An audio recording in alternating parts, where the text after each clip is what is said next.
বহু প্রাচীন ইতিহাস এবং ধর্মীয় তাৎপর্যপূর্ণ শান্তিপুর বহু স্থাপত্যের নিদর্শন, যার মধ্যে অন্যতম কাশ্যপপাড়া মোড়ে অবস্থিত বন্ধুসভা।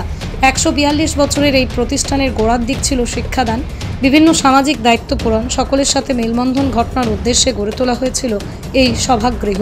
সামাজিক ও রাজনৈতিক বহু ঘটনার সাক্ষী এই বন্ধুসভা হল শুধুমাত্র ঐতিহ্য কিংবা প্রাচীনত্বে নয়, আজও পথ দেখায় শান্তিপুরকে। অর্থাভাবে বয়সের ভারে জীর্ণ দশা কাটিয়ে হয়তো এখনও সম্পূর্ণভাবে তারুণ্যের ছোঁয়া লাগেনি, কিন্তু সহানুভূতি মানসিকতায় আজও অগ্রণী ভূমিকা।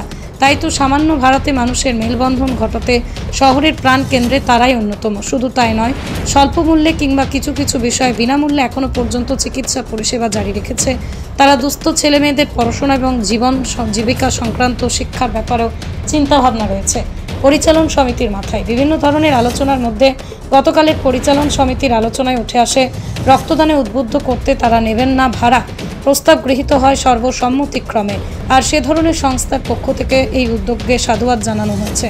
এতে শুধু স্বেচ্ছাসেবী সংগঠনই উপকৃত হবে তা নয়, রাজ্যের একটা বিভিন্ন প্রান্তে বার্তা পৌঁছে যাবে। সভাগৃহ, লজ, বিভিন্ন ব্যবসায়িক প্রতিষ্ঠান পর্যন্ত অনুপ্রাণিত হতে পারে, আর তার ফলে সেখানেও বাড়বে রক্তদানের ইচ্ছা। কারণ স্বেচ্ছাসেবী সংগঠনের সদস্যরা সকলের কাছ থেকে সহযোগিতা তুলে এই ধরনের কাজ করে থাকে। তাই মূল খরচটার হিসেবে যদি সভাগৃহ বিনামূল্যে পেয়ে যায় তাহলে অসুবিধা অনেকটাই কম হবে। স্বাস্থ্য শিবির চালাতে আরও বেশি সুবিধা হবে।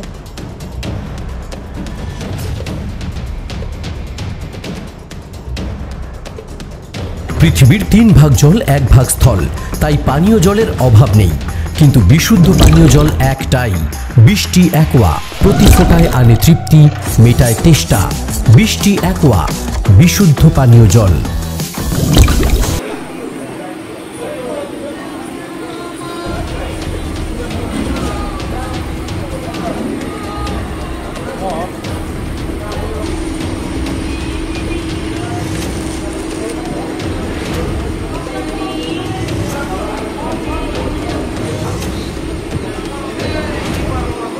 গতকালকে যেটা বন্ধুসভার আপনারা যারা সদস্য তাদের মুখ থেকে শুনলাম আমরা যে এখন থেকে নাকি রক্তদান যারা করবেন যে সমস্ত সংস্থা তাদেরকে ভাড়া নেওয়া হবে না, সেটা কীভাবে হলো আর কি? আমরা বন্ধুসভার যে সমস্ত, আসলে বন্ধুসভা 142 বছরের একটা পুরনো প্রতিষ্ঠান।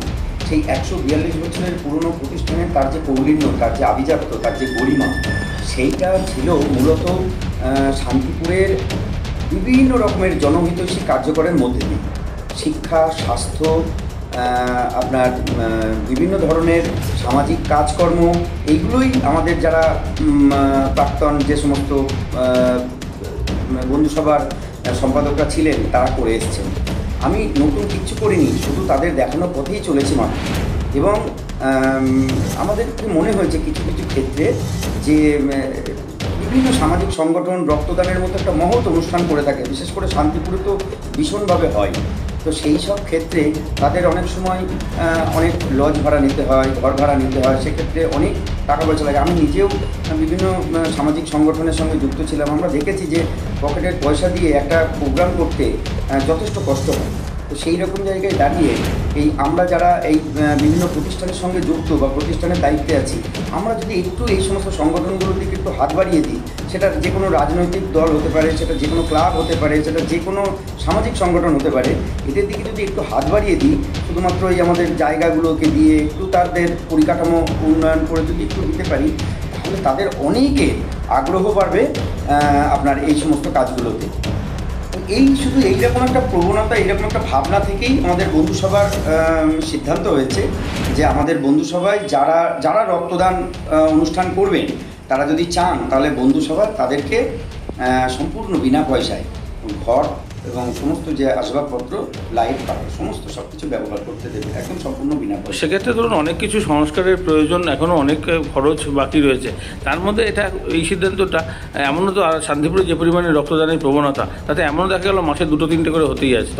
হতেই পারে, কারণ দেখুন বন্ধুসভা, আমরা যখন বন্ধুসভায় গেছি, সকলে মিলে বন্ধুসভাটা করি, নিশ্চিতভাবে জানবেন যে এটা কোনো লাভজনক বা ব্যবসায়িক প্রতিষ্ঠান নয়। এটি হচ্ছে সাধারণ মানুষের স্বার্থে কারণ আমাদের যারা পূর্বজ ছিলেন তারা কিন্তু মানুষের স্বার্থেই করে গেছেন।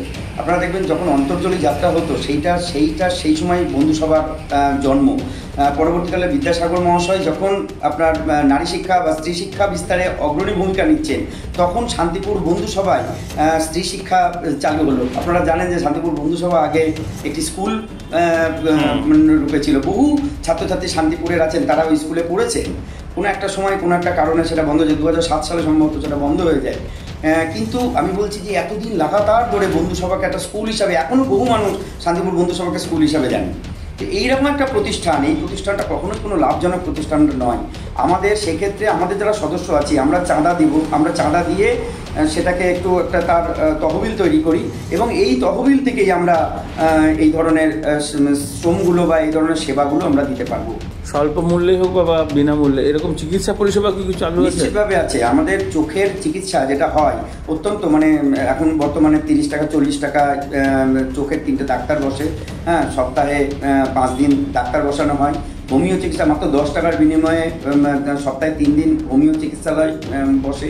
এছাড়া 2 জন জেনারেল ফিজিশিয়ান আমাদের বসানো হচ্ছে অত্যন্ত 50 টাকার বিনিময়ে মাত্র। এইভাবে শান্তিপুরের খুব গরিব প্রান্তিক মানুষেরা তারা চিকিৎসার বা স্বাস্থ্যের পরিকাঠামোগত উন্নয়নের জন্য আমরা তাদের জন্য এই চেষ্টাটা সবসময় বন্ধুসভার তরফ থেকে করি। এটা একদিক দিয়ে যেমন, আর একদিক দিয়ে দেখবেন প্রচুর সাংস্কৃতিক, সামাজিক এবং সাংস্কৃতিক প্রোগ্রাম হয় শান্তিপুরে। সেই ক্ষেত্রে শান্তিপুর বন্ধুসভার যে দ্বিতল ভবনটি, সেটিতে লাইট, পাখা, সমস্ত রকম ইকুইপমেন্টস আমরা দিয়ে রেডি করে মাত্র 500 টাকা ভাড়া নিচ্ছি এবং নিচের যে হলঘরটি আছে সেটাতেও সমস্ত রকম সব কিছু দিয়ে আমরা ওটাকে 400 টাকা ভাড়া নিচ্ছি এই বাজারে দাঁড়িয়ে।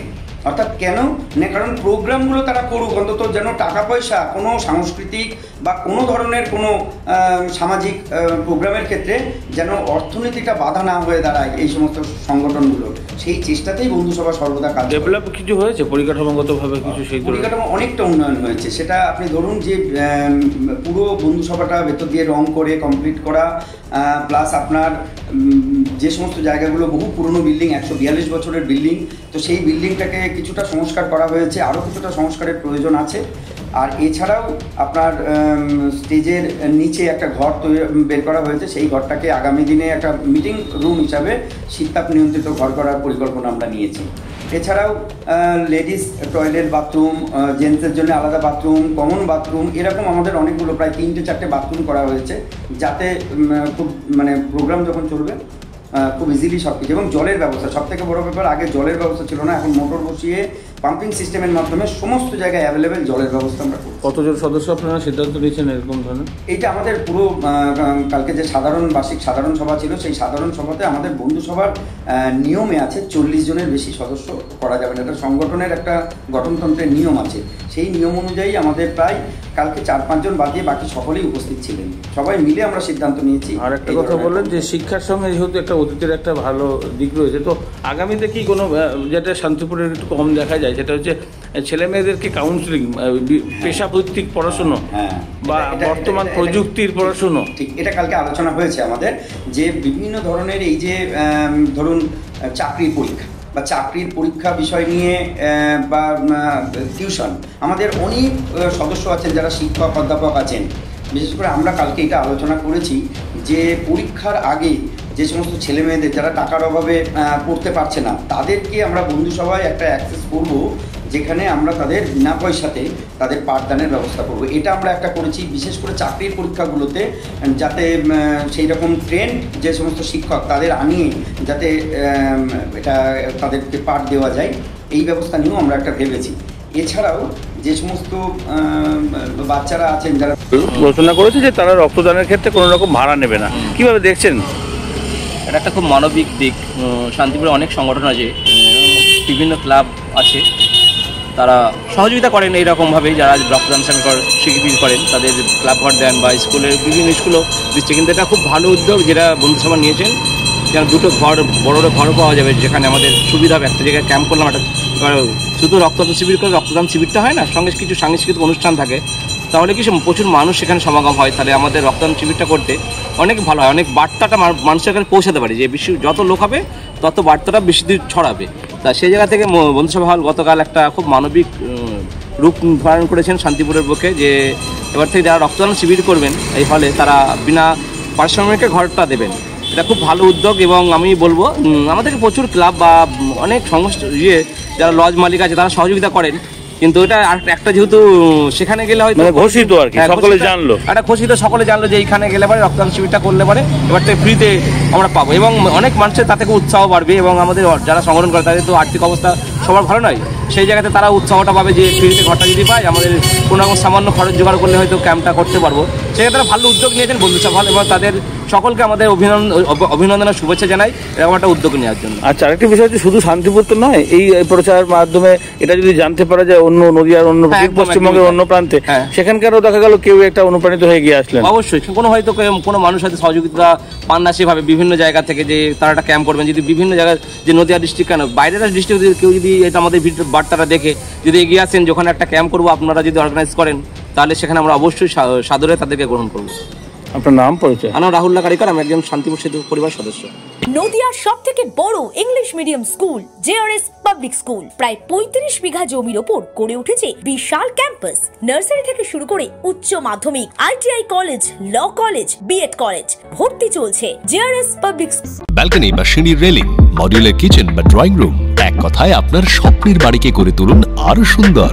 Chakdah ply centre, gorgeous look বা কোয়ালিটি সবে 3 number 1 Chakdah ply centre. Chakdah ply centre, KBM, Chakdah, Nadia. আপনি কোথায় ইনভেস্ট করবেন, কেন করবেন বুঝতে পারছেন না তো? সঠিক গাইডলাইন পেতে আজই আসুন নদিয়ার চাকদাতে নিবেদিতা প্রাইভেট লিমিটেডে। Nivedita private limited, marketing and distribution service. ঠিকানা KC Dutta road, Uttar Ghoshpara, Chakdah, Nadia. Chakdah aluminium centre, ply, কাঁচ, laminates, kitchen fittings, door lock, window ও অ্যালুমিনিয়ামের খুচরো ও পাইকারি বিক্রেতা। Chakdah aluminium centre, Purbalalpur 50 number রেলগেটের পাশে, চাকদা, নদিয়া। হোমওয়ার্কটা করেছো? হ্যাঁ স্যার। এ বাবা, ভুল করেছো কেন? চোখে কেমন ঝাপসা দেখছি, লিখতে আর পড়তে খুব সমস্যা হচ্ছে। চাকদার মডার্ন অপটিক্স থেকে ভালো চোখের ডাক্তার দেখিয়ে নাও। প্রতিদিন প্রকৃত চোখের ডাক্তার ও দৃষ্টি বিশেষজ্ঞ মডার্ন অপটিক্স, চাকদা। নদিয়া জেলার সবথেকে বড় বিল্ডার্স চাকদার মা মনসা বিল্ডার্স, রড ও সিমেন্টের পাইকারি ও খুচরো বিক্রেতা। মা মনসা বিল্ডার্স, পদ্মবিলা, চাকদা, নদিয়া। ভাবছেন 3 স্টার ক্যাটাগরিতে কাটাবে? রুম রে মাত্র 1500 টাকা থেকে স্টার, খাওয়া দাওয়া রিজনেবল প্রাইস। নদিয়ার একমাত্র 3 স্টার ক্যাটাগরি হোটেল এনবি সোনার বাংলা হোটেল, কল্যাণী এইমসের ঠিক উল্টো দিকে, কল্যাণী, নদিয়া। স্যামসাং, জিও, রিয়েলমি, নদিয়ার একমাত্র অথরাইজড ডিস্ট্রিবিউটর ঘোষ কমিউনিকেশন, থানার মোড়,